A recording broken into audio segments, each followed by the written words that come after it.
ബറക്കത്തിന്റെ കേന്ദ്രമാകാൻ അനാവശ്യങ്ങൾ വീട്ടിലുണ്ടാകരുത്. അനാവശ്യങ്ങൾ വീട്ടിലുണ്ടാകരുത്. എപ്പോഴും എല്ലാവരും ശ്രദ്ധിക്കണം. മലക്കുകൾ വന്നു പോകാൻ പാകപ്പെട്ട വീടാകണം. മലക്കുകൾ വന്നു പോകാൻ പാകപ്പെട്ട വീടാകണം. കണ്ടില്ലേ നിങ്ങൾ ഏറ്റവും വലിയ ഭവനം ഹബീബ് സല്ലല്ലാഹു അലൈഹി വസല്ലം തങ്ങളുടെ ഭവനമല്ലേ? ആ വീട്ടിലേക്ക് ജിബ്രീൽ അലൈഹിസ്സലാം വന്നു. സലാം പറഞ്ഞു, പെട്ടെന്ന് അങ്ങ് മടങ്ങിപ്പോയി, ഉള്ളിലേക്ക് കയറിയിരുന്നില്ല. പിന്നെ വന്നപ്പോൾ ചോദിച്ചു, ലിമ സല്ലംത സുമ്മ റജഅത, അല്ല ജിബ്രീലേ, എന്തേ നിങ്ങൾ സലാം പറഞ്ഞു പിന്നങ്ങ് മടങ്ങിപ്പോയത്? ജിബ്രീൽ അലൈഹിസ്സലാം പറഞ്ഞു, നബിയേ, ഇന്നി ലാ അദ്ഖുലു ബൈതൻ ഫീഹി സൂറ, ഞാനൊരു വീട്ടിൽ പ്രവേശിക്കാറില്ല, ആ വീട്ടിൽ സൂറത്തുൻ, ജീവനുള്ള ജീവിയുടെ ഫോട്ടോയുണ്ട്, രൂപകൽപ്പന ചെയ്തു വെച്ചതുണ്ട്. അത് തുണിയിലാണെങ്കിലും ശരി, ഫ്ലക്സിലാണെങ്കിലും ശരി, വേറെ എന്തിലാണെങ്കിലും ശരി സൂക്ഷിക്കേണ്ടതാണ്. വലാ കൽബുൻ, നായയുള്ള വീട്ടിലേക്കും, പുറത്ത് കാവലിന് വെച്ച നായുള്ള വീടല്ല, വീട്ടിന്റെ ഉള്ളിൽ നായയുണ്ട്, അങ്ങനത്തെ വീടാണ്. കാവലിന് പുറത്ത് നായ വളർത്തുന്നതിന് തകരാറും ഇല്ല, അത് കാവലിന് വേണ്ടിയും മറ്റൊക്കെ വളർത്താം. വീട്ടിന്റെ ഉള്ളിൽ നായയുണ്ട്, ആ വീട്ടിലേക്കും ഞാൻ പ്രവേശിക്കൂല. വലാ ബൗൽ, മൂത്രണ്ട്, നജസുണ്ട്. കുട്ടികൾ മൂത്രമൊഴിച്ചാൽ നല്ല തണുപ്പല്ലേ, അവിടെ കിടന്നോട്ട്, സുബൈക്ക് നന്നാക്കാം പറ്റൂല.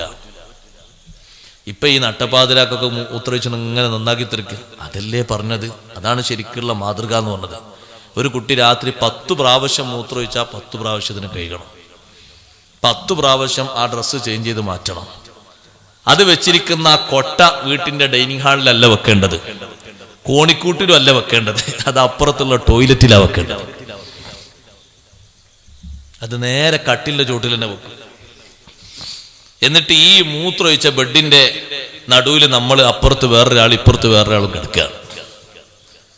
അതിനൊക്കെ മൂത്രമുള്ള വീട്ടിലേക്ക് കിടക്കൂല. അത് സ്വഹീഹായ ഹദീസാണ്, സ്വഹീഹുൽ ബുഖാരിയിലെ ഹദീസാണ് ഞാൻ നിങ്ങൾക്ക് ഈ ഓതി തരുന്നത്. ജിബ്രീൽ അലൈഹിസ്സലാം പറഞ്ഞതാണ്. 3 വിഷയങ്ങളാണ് ഇതിൽ എണ്ണി പറഞ്ഞത്. വേറെ ചില ഹദീസുകളൊക്കെ വേറെയും വിഷയങ്ങളുണ്ട്. 3 വിഷയങ്ങൾ എണ്ണി പറഞ്ഞെടുത്ത് 3ാമത്തെ കണ്ടില്ലേ നിങ്ങൾ? വലാ ബൗലുൻ, നജസിൽ നിന്ന് വീട് മുക്തമാകണം മലക്കുകൾ ഇറങ്ങി വരണമെങ്കിൽ. ഇത് വീട്ടിന്റെ ഉള്ളിലും വീട്ടിന്റെ എല്ലാ ഭാഗത്തും നേസ് മാറുന്നില്ല. അതെന്താ മാറാത്തത്? ഒരു കുട്ടി മൂത്രമൊഴിച്ചാൽ എങ്ങനെ വൃത്തിയാക്കുക? നന്നായി പഠിക്കണത്. നജസിൽ നിന്ന് വൃത്തിയായിട്ടില്ലെങ്കിൽ ഒരു നിസ്കാരം ശരിയാകൂല. ആണിൻ്റെയും ശരിയാവില്ല, പെണ്ണിൻ്റെ. പിന്നല്ലേ മലക്കുകൾ വരല്? അവനാന്റെ നിസ്കാരം തന്നെ ശരിയാവില്ല. മലക്കുകൾ വരെ കിടക്കട്ടെ, ഈ ഫർലെങ്കിലും ഒന്നും ശരിയാണ്ടേ. ഒരു കുട്ടി മൂത്രമൊഴിച്ചു, എങ്ങനെ വൃത്തിയാക്കണം? സുബ്ഹാനല്ലാഹ്, മുമ്പ് ഞാനൊരു വീട്ടിലേക്ക് പോയി. എന്നെ അസറിന്റെ ചായക്ക് വിളിച്ചതാണ്. പോയത് വലിയ അനുഗ്രഹമായിരുന്നു പിന്നീട് മനസ്സിലായി. ഞാൻ ചെന്നപ്പോ ആ വീട്ടിന്റെ ഉമ്മ ആ വീട്ടിന്റെ വരാന്തയിൽ, ഓല വരാന്തയാണല്ലോ, ഇരിക്കുന്ന ആരാറൊന്നുമില്ല, ഓല വരാന്തി പിന്നെ ഓരോ നമ്മളിരിക്കൂലല്ലോ. അപ്പൊ ഞാൻ അങ്ങോട്ട് വരുന്ന കണ്ടപ്പോ പെട്ടെന്ന് ഈ കുട്ടിനെ എടുത്ത് അങ്ങോട്ട് ഉള്ളിലേക്ക് പോയി. പോകുന്ന പോക്കിൽ കുട്ടി മൂത്രമൊഴിച്ചു. കുട്ടി മൂത്രമൊഴിച്ചപ്പോ ഈ വരാന്ത മുതൽ ഡൈനിങ് ഹാൾ മുതൽ അടുക്കള വരെ റോക്കറ്റ് പോയതുപോലെ മൂത്രം ഇങ്ങനെ വരിയായിട്ട്. ഞാൻ പിന്നെ കാണുന്ന കാഴ്ച എന്താണെന്നറിയോ? ഒരു കഷ്ണം തുണിയും കൊണ്ടുവന്നിട്ട് ഈ സഹോദരിയുണ്ട് അപ്പച്ചട്ടിയിൽ എണ്ണ തേക്കുമ്പോൾ അങ്ങനെ തേക്കുന്നു.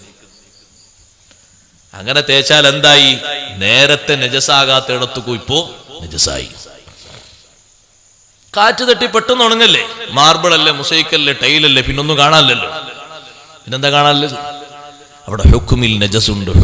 ഹുക്കുമിയായ നജസ് എന്ന് പറഞ്ഞ നജസ് അവിടെ നജസ് നീങ്ങിയിട്ടില്ല.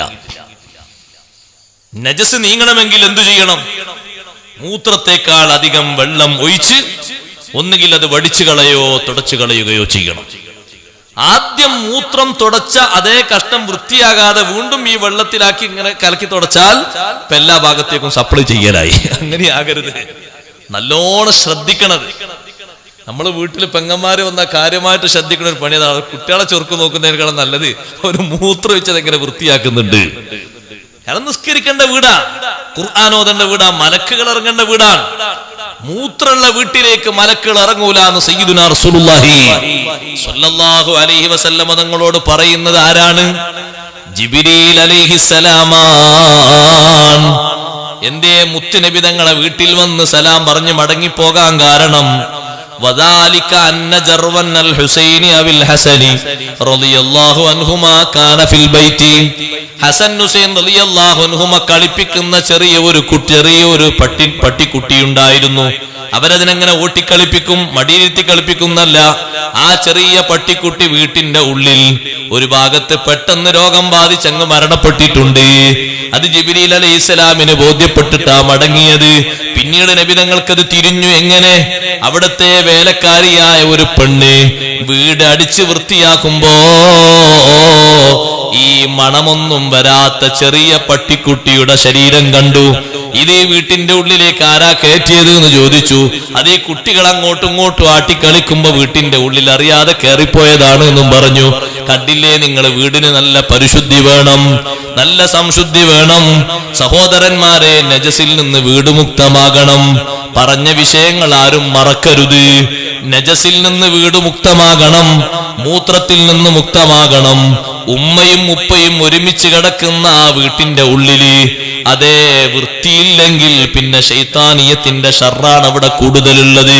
പിന്നെ കുട്ടിക്ക് അപസ്മാര രോഗം, മാനസിക രോഗം പിടിപ്പെടുന്നതിന് പറഞ്ഞിട്ട് കാര്യമില്ല. നജസിൽ നിന്ന് വൃത്തിയാക്കി കിടത്തണം. എപ്പോഴും തൊട്ടിലിൽ മൂത്രമൊഴിച്ചാൽ ആ തൊട്ടിൽ അങ്ങനെ കിടത്തി ഉറക്കരുത്. അതേ തൊട്ടില് മാറ്റിക്കൊടുക്കണം. ഒരു തൊട്ടിലായി മാത്രം നിന്നാൽ തല അങ്ങോട്ടും ഇങ്ങോട്ടും പിടിച്ചു മാറ്റേണ്ടി വരും. വേറെയും ഒരു തൊട്ടിൽ എക്സ്ട്രാ ആയി നിൽക്കണം. പഴയ തുണിയൊക്കെ തൊട്ടിലാക്കാൻ പറ്റും, അതിന് പുതിയത് തന്നെ വാങ്ങിക്കൊള്ളുന്നില്ല. അങ്ങനെ താൽക്കാലിക തൊട്ടിലും മറ്റും കെട്ടിയിട്ട് ശുദ്ധി അവിടെ ഉണ്ടാകണം, നജസിൽ നിന്ന് മുക്തമാകണം. രൂപങ്ങളും നന്നായി ശ്രദ്ധിക്കേണ്ടതുണ്ട്. ബാപ്പയുടെ ഫോട്ടോയുണ്ട്, ഉമ്മയുടെ ഫോട്ടോയുണ്ട്, പെട്ടിക്കകത്ത് വെച്ചോ. പ്രദർശനത്തിന് വേണ്ടി ആരും തൂക്കിയിടേണ്ടതില്ല. കൂട്ടുകാരന്റെ കൂടെ ഹറമിൽ നിന്നെടുത്ത ഫോട്ടോയാണ്. ഹജറുൽ അസ്വദ് മുത്തുന്ന ഫോട്ടോ. ഇപ്പൊ ഫോട്ടോ എടുക്കാനല്ലേ അവിടേക്കൊക്കെ പോകുന്നത് പലരും. അവിടെ നിന്നെടുത്ത ഫോട്ടോയാണ്. കൊണ്ടുവന്ന് ഇവിടെ തൂക്കിയിടേണ്ട ആവശ്യമില്ല. 16-ാമത്തെ വയസ്സിൽ അതേ SSLC പാസ്സായപ്പോ കൂട്ടുകാരുടെ കൂടെ ഒരുമിച്ചെടുത്ത ഫോട്ടോ ആണ്. പിന്നീടും നിനക്ക് കാണാം. പെട്ടിന്റെ ഉള്ളിലേക്ക് വെച്ചോ, പ്രദർശിപ്പിക്കേണ്ടതില്ല. അതും ശ്രദ്ധിക്കേണ്ട, സൂക്ഷിക്കേണ്ട മാർഗമാണ്. മലക്കുകൾ വരണമെങ്കിൽ നല്ല പരിശുദ്ധി വേണം. മലക്കുകൾ വരാൻ പറ്റുന്ന ഭവനങ്ങളാകണം നമ്മുടെ വീട്. അതാ ബറക്കത്തിന്റെ കേന്ദ്രങ്ങൾ എന്ന് പറഞ്ഞത്. അതിന് നല്ല പരിശുദ്ധി വീട്ടിന് വേണം. കൂട്ടത്തിൽ പറയട്ടെ, അനാവശ്യമായ രംഗങ്ങൾ കേൾക്കുന്ന കാണുന്ന ഒറ്റ വീട്ടിലേക്കും മലക്കുകൾ വരൂല. നിങ്ങൾ ആലോചിച്ച് നോക്ക്, ചെറിയ കറാഹത്ത് പോലും ചെയ്തുകൊണ്ട് ജീവിക്കുന്ന ആളാണെങ്കിൽ മലക്കുകളെ സുഹബത്ത് കുറഞ്ഞു പോകും. സഹീഹുൽ ബുഖാരിയിലൊക്കെ ഹദീസ് റിപ്പോർട്ട് ചെയ്ത വലിയ മഹാനാണ് ഇമ്രാൻ ഇബ്നു ഹുസൈൻ റളിയല്ലാഹു അൻഹു. വലിയ മഹാനാണ്, വലിയ സ്വഹാബിയാണ്. ആ സ്വഹാബിക്ക് ശരീരത്തിൽ മുഴുവനും രോഗം വന്നു. ഇമാം സുയൂത്തി തങ്ങൾ രേഖപ്പെടുത്തിയത് കാണാം. വീട്ടിന്റെ പുറത്ത് ഒരു പാത്തി കെട്ടി, ആ പാത്തിയിലാണ് മഹാനവറുകൾ കിടക്കുന്നത്. പാത്തി എന്ന് പറഞ്ഞാൽ മനസ്സിലായോ? ഇപ്പൊ അതൊന്നും തിരിയില്ല. വീട്ടിൽ പശുക്കളില്ലാത്തതുകൊണ്ട് ആർക്കും പാത്തിയും തിരിയാതായി. പശുക്കൾക്കൊക്കെ പണ്ട് ആല ഉണ്ടാക്കൽ പാത്തി വെച്ചിട്ടാണ്. മരം മുറിച്ചിട്ട് നടുവിൽ മുറിച്ച് മണ്ണൊക്കെ അതിനെ ഒപ്പിച്ചിട്ടിട്ട് ഇങ്ങോട്ട് റെഡിയാക്കി വെക്കും. അതിനാ പാത്തി എന്ന് പറയാം. അതിന്റെ ഇടയിൽ ഗ്യാപ്പ് ഉണ്ടാകും. മൂത്രക്കയിലൂടെ താഴോട്ടും മറ്റും പോകാനുള്ള ഗ്യാപ്പ് ഉണ്ടാവും. ഈ പാത്തി ഇങ്ങനെ മരങ്ങൾ ഇങ്ങനെ കെട്ടിയിട്ട് അതിന്റെ മുകളിലാണ് ഇമ്രാൻ ഇബ്നു ഹുസൈൻ റളിയല്ലാഹു അൻഹു കിടക്കുന്നത്. അപ്പൊ ബാക്ക് ഭാഗത്തും മുൻഭാഗത്തൊക്കെ പൊട്ടിയ ഭാഗങ്ങളിലൂടെ രക്തവും ചെലവും ഒക്കെ താഴ്ഭാഗത്ത് ഇങ്ങനെ ഒലിച്ചിറങ്ങുന്നുണ്ട്. അപ്പൊ കാണുന്ന ആളുകൾക്ക് വല്ലാത്ത വിഷമം. ഒരു കൂട്ടുകാരൻ ഒരു ദിവസം വന്ന് കാണാൻ വേണ്ടി വന്നു. ഈ രോഗാവസ്ഥ കണ്ടപ്പോ പറഞ്ഞു, പടച്ചോനെ, നമ്മൾ പല ആൾക്കാരും അങ്ങനെ പറയല്ലോ, ഈ രോഗം നീ ആർക്കും കൊടുക്കല്ലേ, ഈ രോഗത്തിൽ നിന്ന് പെട്ടെന്ന് ഇയാളെ രക്ഷപ്പെടുത്തണം. അങ്ങനെ ദ്വാരുന്നപ്പോ ഇമ്രാൻ ഇബ്നു ഹുസൈൻ റളിയല്ലാഹു അൻഹു പറഞ്ഞു, അങ്ങനെ നിങ്ങൾ ദ്വാരക്കണ്ടാന്ന്. ഇങ്ങനെ ശരീരത്തിൽ പൊട്ടലും ചീറ്റലും കഴിയുന്ന മഹാൻ പറയുന്നു, അങ്ങനെ ദ്വാരക്കണ്ട. എന്തേ? നിങ്ങൾ അനുഭവിക്കാത്ത സുഖം ഞാൻ അനുഭവിക്കുന്നുണ്ട്. നിങ്ങൾ എന്റെ ബാഹ്യഭാഗത്തുള്ള പൊട്ടലും ചീറ്റലും അല്ലേ കാണുന്നത്? ഓരോ ദിവസവും 1000 മലക്കുകൾ വന്ന് എന്നെ മുസാഫഹത്ത് ചെയ്യുന്നുണ്ട്. നിങ്ങളത് അനുഭവിക്കുന്നില്ലല്ലോ. അതുകൊണ്ട് എന്റെ രോഗത്തിൽ എന്താണോ ഖൈർ, ആ ഖൈർ തരാൻ അള്ളാഹിനോട് ദ്വാരനാ മതി. രോഗം നീ കൊടുക്കല്ലേ, അള്ളാഹ് കൊടുത്തത് മാറ്റിക്കൊടുക്കുന്ന് പെട്ടെന്ന് നിങ്ങൾ പറയണ്ട. ഖൈർ എന്താണോ ഖൈർ പോലെ അള്ളാഹ് ചെയ്തോട്ടെ. നിലനിർത്തലാണോ ഖൈർ, എനിക്ക് പരിഭവമില്ല. മാറ്റിത്തരലാണോ ഖൈറ്, ഞാൻ അതും സ്വീകരിക്കും. പെട്ടെന്നങ്ങ് മാറ്റിക്കൊടുക്കുക എന്ന് മാത്രങ്ങൾ ദ്വാരക്കല്ല. ഇമ്രാൻ ഇബ്നു ഹുസൈൻ തങ്ങൾ പറഞ്ഞു, അത് മഹാനവർകൾ അനുഭവിക്കുന്ന ഒരു സുഖം കൊണ്ടാണ്. കുറച്ചു കഴിഞ്ഞപ്പോ ആരോ പറഞ്ഞു, ഈ രോഗം മാറും, ഒന്ന് ചൂട് വെച്ച് കൊടുത്താൽ മതി. നമ്മളൊക്കെ സാധാരണ ചെയ്യാറില്ലേ കരിക്കുന്ന പരിപാടി? ചില രോഗങ്ങൾക്ക് കരിക്കുന്ന പ്രക്രിയയുണ്ട്. അതുപോലെ ഒന്ന് കരിച്ചു കൊടുത്താൽ മതി.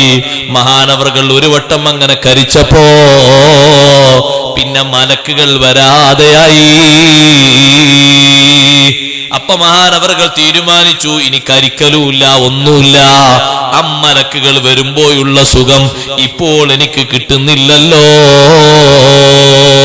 അപ്പൊ ശരീരത്തിൽ അങ്ങനത്തെ ഒരവസ്ഥ സ്വീകരിച്ചപ്പോൾ മലക്കുകൾ വരാതായെങ്കിൽ, പരിശുദ്ധരായവർ വരാതായെങ്കിൽ, നമ്മുടെ വീടിന്റെ അന്തർഭാഗങ്ങൾ സിനിമാലയങ്ങളാകരുത്. മുമ്പൊക്കെ ഒരു ഡൈനിങ് ഹാളിൽ മാത്രം സിനിമ ഓടിയിരുന്നത് ഓരോ കട്ടിലും ഓടിക്കൊണ്ടിരിക്കുകയാണ്. ചെറിയ മക്കളടക്കം പലതും മറിച്ചു നോക്കി സെക്സ് കണ്ട്, സിനിമ കണ്ട്. വിവാഹം കഴിഞ്ഞിട്ടും വികേന്ദ്രീകരിക്കപ്പെടാനുള്ള നല്ല വഴി അല്ലാഹു തആല കൊടുത്തിട്ടും മതിയാകാത്ത എത്ര മണ്ടന്മാരുണ്ട്. ഞാൻ അവരങ്ങനെ വിളിക്കുന്നത് ബോധപൂർവമാണെന്ന് കരുതിക്കോളൂ. നല്ല ഹലാലായ വിചാര നിർവഹണത്തിന് മതിയായ ഇണയെ അള്ളാഹു കൊടുത്തിട്ടും സെക്സിന്റെ സുഖത്തിന് നീ ഇങ്ങനെ അടിമപ്പെടേണ്ടതുണ്ടോ? സിനിമയുടെ സുഖത്തിന് നീ അടിമപ്പെടേണ്ടതുണ്ടോ? പിന്നെയും അതൊക്കെ നോക്കിയിട്ട് നിന്റെ കണ്ണും കൽബും ഒക്കെ അശുദ്ധമാക്കേണ്ടതുണ്ടോ?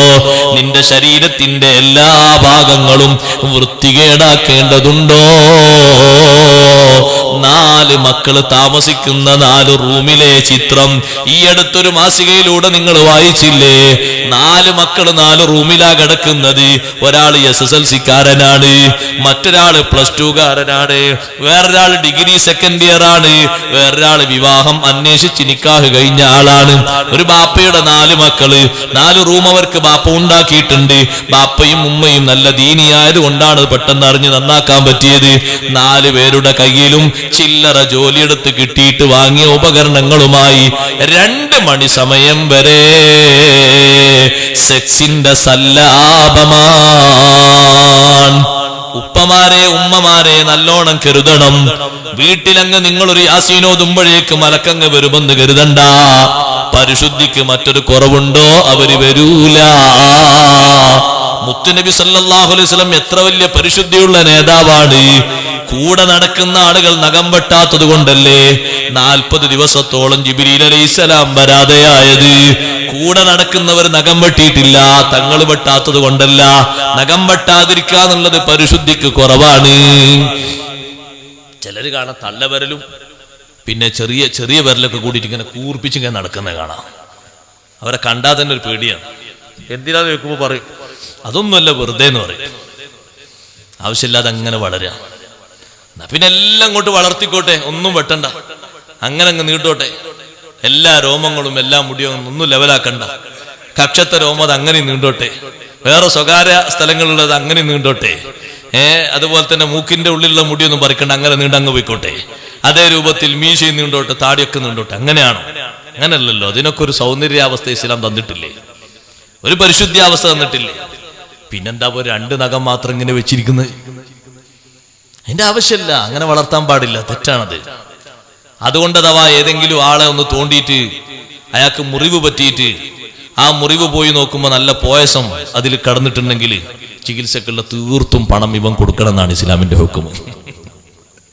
ആ ചികിത്സക്ക് ഡോക്ടർ പറഞ്ഞ 10,000 റുപ്യ വേണോ മരുന്നിന് മറ്റൊക്കെ എന്ന് പറഞ്ഞാൽ ഈ തോണ്ടി ചങ്ങായി കൊണ്ടേ കൊടുക്കണത്. ഓനാടാരെങ്ങനെ വളർത്താൻ പറഞ്ഞത്?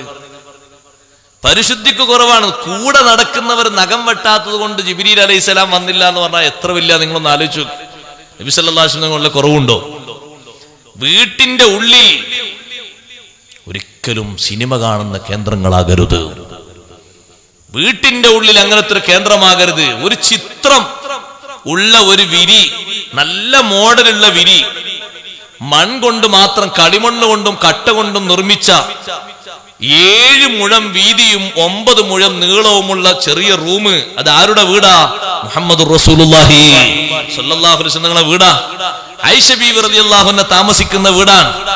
ആ വീട്ടിൽ തങ്ങൾ ഒരു ദിവസം കയറി വന്നപ്പോ ചിത്രങ്ങളുള്ള ഒരു തലയിണ, നല്ല കാണാൻ നല്ല ചൊറുക്കുണ്ട്, ഒരു തലയിണ ഇങ്ങനെ കട്ടിലുമേൽ ഇങ്ങനെ ശരിയാക്കി വെച്ചിട്ടുണ്ട്. തങ്ങൾ വാതിൽക്കൽ ഒറ്റ നൃത്തം, വാതിലിന്റെ ഇടയിൽ. സാധാരണ വന്നാൽ അങ്ങനല്ല, സലാം പറയും, വിശേഷങ്ങൾ ചോദിക്കും. ആയിഷ ബീവി എന്ത് പണിയിലാ നോക്കും, എന്തേലും പണി അപ്പുറത്ത് ചെയ്യാനുണ്ടെങ്കിൽ ഡ്രസ്സ് മാറ്റി ചേഞ്ച് ചെയ്ത് വേറെ ഡ്രസ്സ് എടുത്ത് ആൾക്കാരൊന്നും വന്നിട്ട് അവിടെ നേരത്തെ കാത്തിരിപ്പില്ലെങ്കിൽ ആയിഷ ബീവി റളിയല്ലാഹു കൂടെ കൂടിക്കൊടുക്കും. അങ്ങനെയാണ് നിത്യ പതിവ്. ഈ പതിവ് മാറ്റിയിട്ട് ഒരു അനക്കുമില്ല, ഒന്നുമില്ല. വജഅല യതഗയ്യറു വജൂഹു, മുഖത്തിങ്ങനെ കളറ് മാറുന്നത് ആയിഷ റളിയല്ലാഹു അൻഹ കണ്ടു തുടങ്ങി. മഹദി ചോദിച്ചു, മാലനാ യാ റസൂലല്ലാഹ്, അല്ലാഹുവിന്റെ റസൂലേ ഞങ്ങൾക്ക് എന്തു പറ്റി?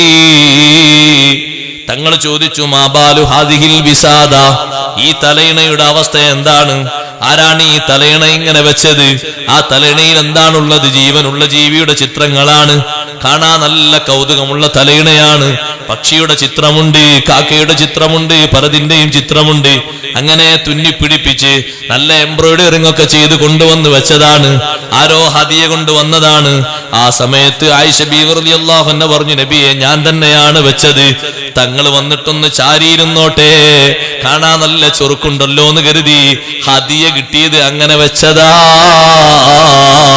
ഉടനെ തങ്ങളെ മറുപടി, അമാ അലിംതി അന്നൽ മലായികത ലാ തദ്ഖുലു ബൈതൻ ഫീഹി സൂറാ, ഇതുപോലെ ചിത്രങ്ങളുള്ള വീട്ടിൽ മലക്കുകൾ പ്രവേശിക്കൂലാന്ന് നിങ്ങൾക്കറിയൂലേ?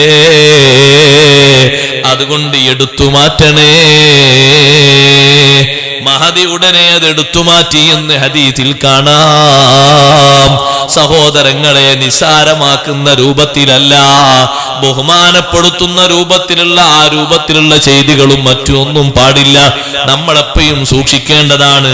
ആ വീട്ടിൽ ബറക്കത്തിന്റെ കേന്ദ്രമാകാൻ എപ്പോഴും സൂക്ഷിക്കേണ്ട മറ്റൊരു കാര്യമുണ്ട്. അനാവശ്യങ്ങൾ കുറയാൻ, കുട്ടികൾ നന്നാവാൻ പഴയകാലത്തെ വീട്ടിലൊക്കെയുണ്ട്. ഞാനത് പറയുമ്പോൾ നിങ്ങളൊക്കെ പറയും എൻ്റെ വീട്ടിലുണ്ടായിരുന്നു. തറവാട്ട് വീട്ടിൽ താമസിച്ച കുറെ ആളുകൾ ഇവിടെ ഞാൻ കാണുന്നുണ്ട്, വല്യപ്പാരും വല്യമാരും കൂടെ. സുബഹി നിസ്കാരം കഴിഞ്ഞ ഒരു ക്യാബിനറ്റ് യോഗം നടക്കും പോലെയാണ് അവിടെ. എന്താ, വല്യപ്പാന്റെ കയ്യിൽ ഒരു തസ്ബീഹ്മാലുണ്ടാവും, മുപ്പർ കുറെ ഔറാദ് ചെല്ലാണ്ടായിട്ടാണ്. വല്യമ്മാന്റെ കയ്യിൽ ഒരു ഏടുണ്ടാവും, അതിൽ കുറെ അസ്മാഉൽ ഹുസ്ന, അതുപോലെ കുറെ സ്വലാത്ത്, അതൊക്കെ ചെല്ലാണ്ടാവും പതിവ് പോലെ. പണിക്ക് പോകുന്ന മക്കൾ, അന്നത്തെ വീട്ടിലൊക്കെ 3-4 കുട്ടികളായ മക്കൾ വേർപിരിഞ്ഞു പോയിട്ടുണ്ടാകൂല പഴയകാലത്തെ വീട്ടിൽ. പക്ഷെ ഒരാളും തമ്മിൽ സ്വരച്ചേർച്ച ഉണ്ടാവില്ല കേട്ടോ, ഒരു ഇടങ്ങേറുണ്ടാകൂല. അതിന് നല്ല ഒരു ഭംഗി ആ വീട്ടിന്റെ ഉള്ളിലുണ്ട്. അന്നത്തെ വീട് എങ്ങനെ, ഈ സ്റ്റേജ് പോലത്തെ വലുപ്പമുള്ള, അല്ലെങ്കിൽ ഇതിന്റെ പകുതി വലുപ്പമുള്ള റൂം, അതിലൊരു കട്ടിലുണ്ട്. ആ കട്ടില് മൂത്ത മകനും ആ മകന്റെ ഭാര്യയുണ്ട്. താഴെ കുറെ കോസടി വിരിക്കും, ഒരു ഭാഗത്ത് ഒരു മോന്, മറ്റേ ഭാഗത്ത് മറ്റൊരു മോന്, ഈ ഭാഗത്തൊരു മോന്, ഒക്കെ ആ റൂമിന്റെ ഉള്ളിലാ. അതേപോലെ അപ്പുറത്തെ റൂം ഇപ്പുറത്തെ റൂം, 4 മക്കൾ അവിടെ തന്നെ. അവരൊക്കെ പണിക്ക് പോകുന്നുണ്ട്, വീട് വെക്കാൻ സ്ഥലങ്ങളൊക്കെ ഉണ്ട്, സൗകര്യപ്പെടുമ്പോ വെക്കും, ആരും പോകാത്തവരല്ല. പക്ഷെ ഈ ഐക്യത്തിൽ കൂടുന്ന ആ വീട്ടിൽ ഒരിക്കൽ പോലും ഒരു കറിയിലെ ഉപ്പിന്റെ കുറവിന്റെ പേരിൽ പോലും അസ്വാരസ്യങ്ങൾ ഉണ്ടായിട്ടില്ല. എന്തേ കാരണം? നെടുന്തൂണുകളായ വല്യാപ്പയും വല്യമ്മയും അവര് നിസ്കാരത്തിന് നേരത്തെ വിളിച്ച് സുബഹിയൊക്കെ എല്ലാവരും നിസ്കരിച്ച് കട്ടൻ ചായൊക്കെ കുടിച്ച് വട്ടത്തിലിരുന്ന് ഖുർആൻ ഓതാതെ ദിക്ർ ചൊല്ലാതെ പോകുന്ന ഒരൊറ്റ മെമ്പറും ആ വീട്ടിലില്ലായിരുന്നു. നിങ്ങളൊന്ന് ആലോചിച്ച് നോക്കി ആ പഴയ കാലത്തെ സൗന്ദര്യം. ഇന്ന് അങ്ങനെ എണ്ണിയെടുക്കാൻ പറ്റുന്ന എത്ര ഉണ്ട്? ഒരു വീട്ടിന്റെ ഉള്ളിലെ ബാപ്പയും ഉമ്മയും സൂക്ഷ്മശാലികളായതുകൊണ്ട് മക്കളൊക്കെ അങ്ങനെ. അത് ഇസ്ലാമിക ലോകത്തെ പാരമ്പര്യമാണ്. ബഹുമാനപ്പെട്ട അഹ്മദ് ബിൻ ഹംബൽ റളിയല്ലാഹു അൻഹു വീട്ടിലേക്ക് വന്നു ഇശാന്റെ ശേഷം ഭക്ഷണം കഴിക്കാൻ വേണ്ടി. അപ്പോൾ പത്തിരി ഇങ്ങനെ ചുട്ടുവെച്ചു കുനുകുനേന. മഹാനവർ ചോദിച്ചു, പത്തിരി എവിടുന്ന? സാധാരണ ചോദിക്കും ചോദ്യം. പത്തിരി ഉപ്പ കൊണ്ടുവന്ന പൊടിയിൽ നിന്ന് ഉണ്ടാക്കിയതാ. മോള് പറഞ്ഞു, പത്തിരി കുഴക്കാൻ എവിടുന്ന വെള്ളം എടുത്തത്? ചോദ്യം നോക്കണം, അവരുടെ സൂക്ഷ്മതയുടെ ആഴ. അത് ഉപ്പ നമ്മളാ അപ്പുറത്തുള്ള ആ പൊതുകിണറ്റിൽ നിന്നാ വെള്ളം എടുത്തത്. പത്തിരി എനിക്ക് വേണ്ട.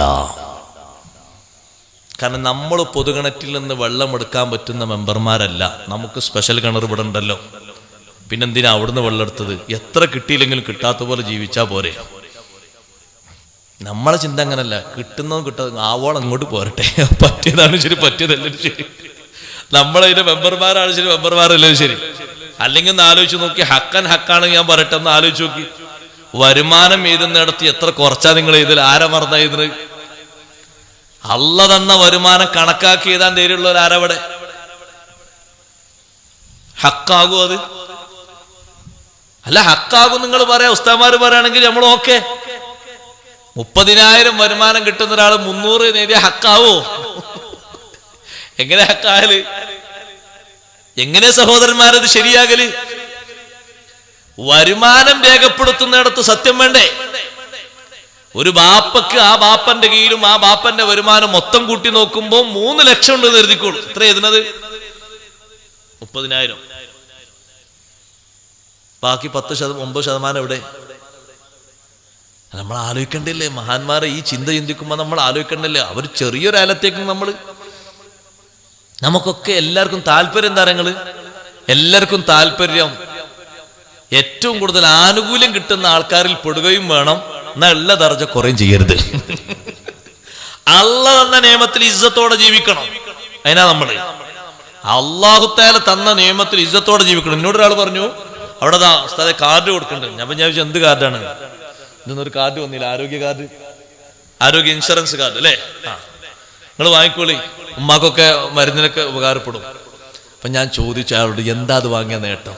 ആ കാർഡ് ഉണ്ടായാൽ ഹോസ്പിറ്റലിൽ പോയാൽ എത്ര പൈസ? പകുതിയോ കാൽഭാഗം, എന്തൊരു കണക്ക് പറഞ്ഞു, നമുക്കറിയില്ല, അള്ളാഹുവാൻ കൊടുത്താൽ മതി.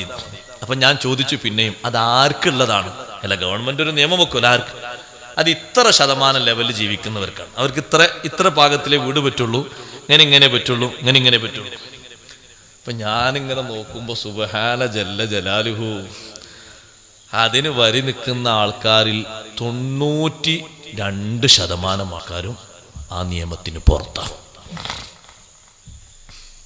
ഞാൻ പറഞ്ഞു, അല്ലാഹു തആല തന്ന ഇസ്സത്ത് എത്ര കാലം നിലനിൽക്കുന്നു അത്രയും കാലം ആ ഇസ്സത്തോടെ ജീവിക്കും.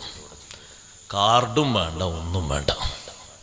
അങ്ങനെ നിൽക്കുന്ന ആൾക്കാരെ കണ്ടപ്പോൾ നമുക്ക് ഒരു വിഷമം തോന്നി. വെള്ളിയാഴ്ച ഒരു പിരിവെടുത്ത് കൊടുത്താൽ തിരക്കടില്ലാന്ന് തോന്നിപ്പോയി. അവരെത്ര ഫക്കീറന്മാരൊന്നുമല്ല, 3ാം തലമുറക്ക് ജീവിക്കാനുള്ള സ്വത്ത് അള്ളവർക്ക് നൽകിയിട്ടുണ്ട്. അപ്പൊ ഈ പാവപ്പെട്ടവരുടെ ഓഹരി എന്തിനു പിടുങ്ങണം? നമ്മള് ഒരു നിലക്കും യോജിച്ചതല്ല. അഹ്മദ് ബിൻ ഹംബൽ റളിയല്ലാഹു അൻഹു മകളെ ചോദ്യം കേട്ടിട്ട് ഉത്തരം കേട്ടിട്ട് പറയുന്നു, എനിക്കിന്ന് പത്തിരി വേണ്ട. പൊതുവായി ഉണ്ടാക്കിയ കിണറ്റിൽ നിന്ന് വെള്ളം മുക്കിയിട്ടാണ് പത്തിരിപ്പൊടി കുഴച്ച് പത്തിരി ചുട്ടത്. മാവ് കൊണ്ടുവന്നത് അഹ്മദ് ബിൻ ഹംബൽ തങ്ങളാണ്. ഹലാലായ പണം കൊടുത്തിട്ട് വാങ്ങിയതാണ്. വീട്ടിലെ ഉപകരണങ്ങളിലൂടെ ഉണ്ടാക്കിയതാണ്. തീ കത്തിച്ചതും ആ വീട്ടിലെ വിറക് കൊണ്ടാണ്. വെള്ളം എടുത്തത് പൊതുകിണറ്റിൽ നിന്ന് ആയതുകൊണ്ട് എനിക്കിന്ന് ഭക്ഷണം വേണ്ട. ഉമ്മ പറയുന്നു എനിക്കും വേണ്ട, മക്കള് പറയുന്നു ഞങ്ങൾക്കും വേണ്ട. നിങ്ങൾ നോക്കൂ സൂക്ഷ്മത. ആ ബാപ്പാന്റെ ഉമ്മാന്റെ അതേ ലെവലില് ആർക്കും വേണ്ട. അന്ന് രാത്രി എല്ലാവരും വെള്ളവും കാരക്കയും കുടിച്ച് രാത്രി അങ്ങ് മുതലാക്കി. പിറ്റേന്ന് ളുഹർ നിസ്കാരം കഴിഞ്ഞ് അഹ്മദ് ബിൻ ഹംബൽ തങ്ങൾ വീട്ടിലേക്ക് വന്നപ്പോൾ ഈ പത്തിരി ഒന്നും ചട്ടി കാണുന്നില്ല. ചോദിച്ചു, പത്തിരി എവിടെ? അപ്പൊ മകള് പറഞ്ഞു, ഇവിടെ കുറച്ച് സാധുക്കളായ യാചകന്മാര് വന്നിരുന്നു, ഒക്കെ കൂടി അവർക്കൻ കൊടുത്തു. അഹ്മദ് ബിൻ ഹംബൽ തങ്ങൾ, മഅദല്ലാഹ്, നമ്മൾ ഭക്ഷിക്കാൻ പറ്റാത്തത് ആരാക്ക് ഭക്ഷണമായി കൊടുത്തോ? നമ്മളത് ഭക്ഷിക്കാൻ പറ്റൂല എന്ന് കരുതിയിട്ടല്ലേ മാറ്റി നിർത്തിയത്, ഇത് വേറൊരാൾക്ക് വിട്ടുകൊടുത്തോ? അങ്ങനെയുണ്ട് ചില ആൾക്കാർ. അത് പറ്റൂല കേട്ടോ. ഏത് വീട്ടിൽ കോഴി ചത്തുപോയി, ഞമ്മ കൂട്ടാൻ പറ്റൂല, മറ്റേ വെച്ച് കൊടുത്താൽ മതി. പറ്റൂല, പറ്റൂലത്, ആ ഏർപ്പാട് പറ്റൂല. ശരീഅത്തിനെതിരാ. നമ്മോടുള്ള ഹുക്മ് അവരോടും കൽപ്പനയുണ്ട്. അറുത്തിട്ടല്ലേ നമ്മൾ ഭക്ഷിക്കേണ്ടത്, ആ അറുത്ത് തന്നെയാണ് നമ്മൾ അവർക്കും തീറ്റിക്കേണ്ടത്. അപ്പൊ നമ്മൾ അറക്കാൻ വേണ്ടി ഇങ്ങനെ പിടിച്ചു നോക്കുമ്പോഴേക്ക് സംഗതി പണിയായിപ്പോയി. അപ്പൊ അതിന് പിന്നെ ഹയാത്ത് മുസ്തഖിറ ഒന്നുമില്ല. അപ്പൊ പിന്നെ അത് അറുത്തിട്ടും കാര്യമില്ല, ഒന്നും കാര്യമില്ല, ഉപയോഗിക്കാനും പറ്റൂല. അതങ്ങ് പടഞ്ഞു തീർന്നുപോയി കൊടുക്കുമ്പോഴേക്ക്. അപ്പൊ എന്നാ അതിനെ കുഴിച്ചിടണ്ട, മറ്റേ കൊടുത്താൽ മതി. ആർക്ക് കൊടുക്കണേ? ആർക്കത് കൊടുക്കാൻ പറ്റും? ഒരൊറ്റ കുട്ടി കൊടുക്കാൻ പറ്റൂല, കുഴിച്ചിടണം അവിടെ. അങ്ങനെ ഉണ്ടോന്ന് മുമ്പ് ചെറുപ്പക്കാരെ കൂടിയിട്ട് പിന്നെ എന്തോ ഒരു കടിക്കണ ജീവിയാന്നിട്ട് അടിച്ച് ശരിയാക്കി നോക്കുമ്പോ പന്ന്യ. അപ്പൊ അവരൊരു കുഴിച്ചിട്ട് മറ്റാക്ക് വിളിച്ചു കൊടുത്താൽ മതി, ഞമ്മക്ക് എന്തേലും ഒരു വെള്ളത്തിനുള്ള പൈസ അയാൾ തന്നോളും. പറ്റൂല സഹോദരങ്ങളെ, ആർക്കും കൊടുക്കാൻ പറ്റൂല. നമ്മളോടുള്ള വിശുദ്ധമായ കൽപ്പന കൊണ്ട് അവരോട് കൽപ്പനയുണ്ട്. അത് നമ്മൾ കൊടുക്കുമ്പോൾ പാലിക്കേണ്ടതാണ്. അഹ്മദ് ബിൻ ഹംബൽ തങ്ങൾ പത്തിരിയൊക്കെ യാചകന്മാർക്ക് കൊടുത്തു എന്ന് പറഞ്ഞപ്പോ മഹാനവറുകൾ അൽഹംദുലില്ലാ എന്ന് പറഞ്ഞ് വീട്ടിലിരിക്കല്ല, പുറത്തിറങ്ങിപ്പോയി അവരെ അന്വേഷിച്ചു പോവുകയാണ്. സൂക്ഷ്മതയുടെ പാഠം പഠിക്കണം നമ്മൾ. ബാപ്പ ഉമ്മമാരുടെ ആത്മീയമായ പുരോഗതി കൊണ്ട് ആ വീട്ടിൽ വളരുന്ന ജനിക്കുന്ന പേരമക്കൾക്കടക്കം എല്ലാവർക്കും പരിശുദ്ധിയാണ്.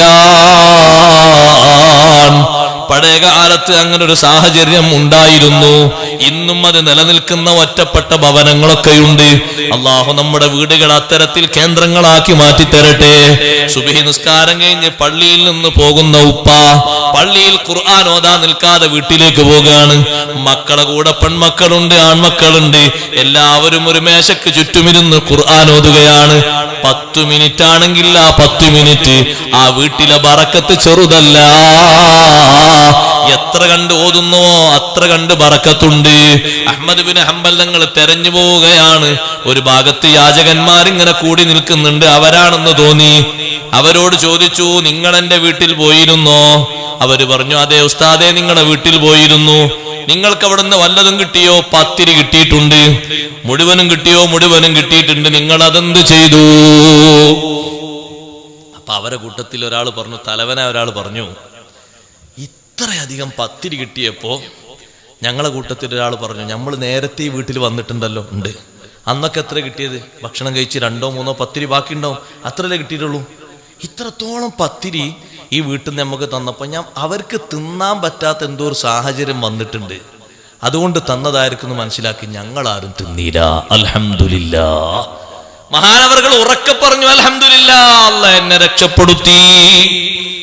ഞങ്ങൾ ഭക്ഷിക്കാതെ വെച്ച സൂക്ഷ്മത നിങ്ങൾ നോക്കി. യാചകന്മാരിലേക്ക് വരെ സൂക്ഷ്മതയായി മാറിയില്ലേ? എത്ര വലിയ സൂക്ഷ്മതയുടെ തെളിവാണത്. ബാപ്പയും ഉമ്മയും ഉത്കൃഷ്ടരാണെങ്കിൽ, അവരാത്മീയമായ ഉത്കർഷത്തിൽ ജീവിക്കുന്നവരാണെങ്കിൽ സംശയലേശമെന്നേ പറയാം, മക്കളും അതേ താവഴിയിലാണ്. അതിന്റെ പേരമക്കളും അതേ താവഴിയിലാണ്. അഹ്മദ് ബിൻ ഹംബൽ തങ്ങൾ വീണ്ടും ചോദിച്ചു, പിന്നെ നിങ്ങൾ അതെന്ത് ചെയ്തു? അവര് പറഞ്ഞു, ആ കാണുന്ന ബഹറിലേക്ക് എറിഞ്ഞിട്ടുണ്ട്. മഹാനവറുകൾ വീട്ടിൽ ചെന്നിട്ട് പറയുകയാണ്, ഇന്നു മുതൽ ഈ വീട്ടിൽ ഇനി മത്സ്യം വരൂല. നമുക്ക് ഭക്ഷിക്കാൻ പറ്റാത്തവർ ഭക്ഷിച്ചില്ല എന്നുള്ളത് സന്തോഷമാണ്. പക്ഷേ അത് മത്സ്യത്തിനാണല്ലോ എറിഞ്ഞു കൊടുത്തത്, കൊണ്ടുവരുന്നത് അതാണെങ്കിലോ എന്ന സംശയത്തിൽ അന്നു മുതൽ അത് ഉപേക്ഷിച്ചു. ഞാൻ എന്റെ ഉമ്മമാരോട് പറയുന്നത്, ഉപ്പമാരോട് പറയുന്നത്, നിയമത്തിൽ നല്ല ഭദ്രതയുള്ളവരായി, ആത്മീയോത്കർഷത്തിൽ നല്ല ആവേശമുള്ളവരായി ജീവിക്കണം. വെറുതെ പറഞ്ഞതല്ല. സുബ്ഹി നിസ്കാരത്തിന് വാങ്ങി വിളിക്കുമ്പോ ഉമർ ഇബ്നുൽ ഖത്താബ് റളിയല്ലാഹു അൻഹുവിന്റെ ശൈലിയാണത്. ബാപ്പമാരെ, നിങ്ങൾ ചിന്തിക്കുന്നത് പോലെയല്ല. പലരും ചിന്തിക്കുന്നത്, ഓന് 10ാം ക്ലാസ് വരെ പഠിച്ച ആളല്ലേ, ബോധം വെച്ചിട്ടുണ്ടല്ലോ, വാണെങ്കിൽ എണീറ്റോട്ടെ, നിസ്കരിച്ചോട്ടെ, ഞാൻ ഓന്റെ കബർക്കൂല്ല, ഓ ഇന്റെ കബർക്കൂല്ല, അതുകൊണ്ട് പ്രശ്നം തീരൂല. അവന് കല്യാണം കഴിച്ച് മക്കള് 2 ആയിട്ടില്ലേ, ഇനിയും ഞാൻ പറഞ്ഞു കൊടുക്കാൻ പോകാണോ? വേണമെങ്കിൽ നിസ്കരിച്ചോട്ടെ. അത് ശരിയായ മനോഭാവമല്ല. ഉമർ ഇബ്നുൽ ഖത്താബ് തങ്ങൾ സുബ്ഹി നിസ്കാരത്തിന് വാങ്ങി വിളിച്ചാൽ ഓരോ വീട്ടിന്റെ റൂമിന്റെ മുന്നിലും നിന്ന് ഓതുകയാണ്, വഅ്മുർ അഹ്ലക ബിസ്സലാത്തി വസ്തബിർ അലൈഹാ ലാ നസ്അലുക റിസ്ഖൻ നഹ്നു നർസുഖുക വൽ ആഖിബതു ലിത്തഖ്വാ.